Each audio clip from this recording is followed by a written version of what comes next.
students, in this video we will learn different presentation views in MS PowerPoint 2013. PowerPoint 2013 offers 5 different views in a presentation. To see the 5 different views, click on View tab. The 5 views are present under the Presentation View group. They are Normal View, Outline View, Slide Sorter View, Notes Page View, and Reading View. Apart from these 5 views, there is one more important view known as Slideshow View. So let us learn each view one by one. Normal View. It is the default view of the PowerPoint. It is the main view where content of the slide can be entered, edited, and formatted. The content could include text, graphics, pictures, audios, or videos. Second is Outline View.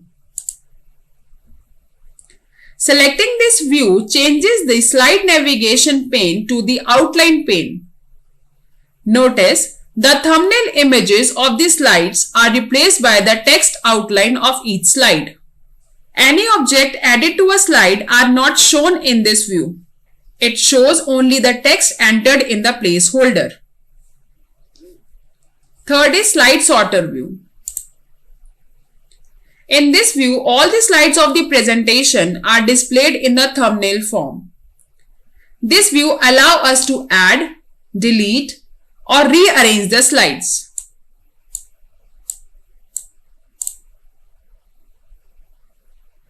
Notes Page View. It is the fourth view.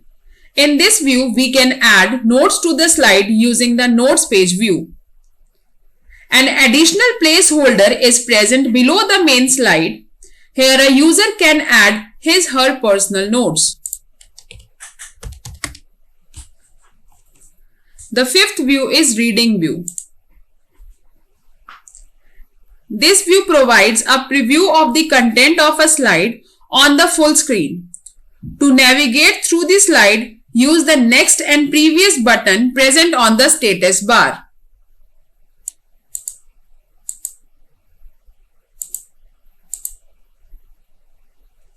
Slideshow View. Slideshow View displays each slide on a full screen. In this view, slides are displayed one by one in sequential order, displaying the text, graphics, audio, video, animation effects, and transition effects applied to the slides. It gives you the idea how the presentation will look during the actual presentation before the audience. These were the different views of the slide of MS PowerPoint 2013. Thank you.